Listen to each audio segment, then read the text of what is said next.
সিসির এসিআই কীভাবে ব্যবহার করতে হয়, অর্থাৎ অ্যান্টিরিওরাইজিং কমন আইসোলেট, এবং ব্যবহার করব কখন, স্পেস আইসোলেটের পরে কখন এসিআই ব্যবহার করা হয়, এই ধরনের একটি এক্সাম্পল তোমাদের দেখাচ্ছি। টাইটেল হচ্ছে ইন্ডিয়াস পপুলেশন স্ট্যাটিস্টিক্স অফ 1989। এর ক্লাস নাম্বার হবে Y:5.44 স্মল এস N89। এবার অ্যানালিসিসটা দেখালে বোঝা যাবে ওয়াইটা আমরা কোথা থেকে পেয়েছি। ওয়াই হচ্ছে এখানে মেন ক্লাস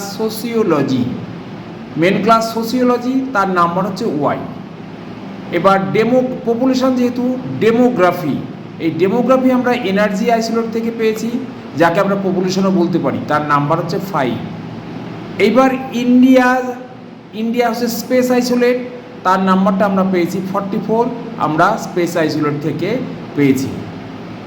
এইবার তারপরে এসিআই থেকে পেয়েছি স্ট্যাটিস্টিক্স, অর্থাৎ স্ট্যাটিস্টিক্সের নাম্বারটা আমরা এসিআই থেকে স্মল এস পেয়েছি।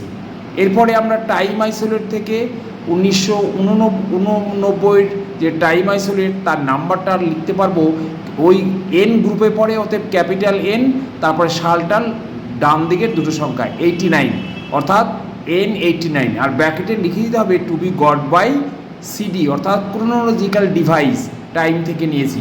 তাহলে এবার আমরা সিনথেসিস করবো, প্রত্যেকটা ফ্যাসেটের নাম্বার পেয়ে গেছি। সিনথেসিস করলে দাঁড়াবে Y:5.44।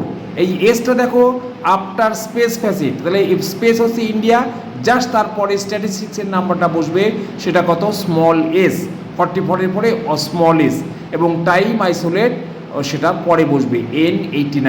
তাহলে therefore the class number is Y:5.44 small S N89।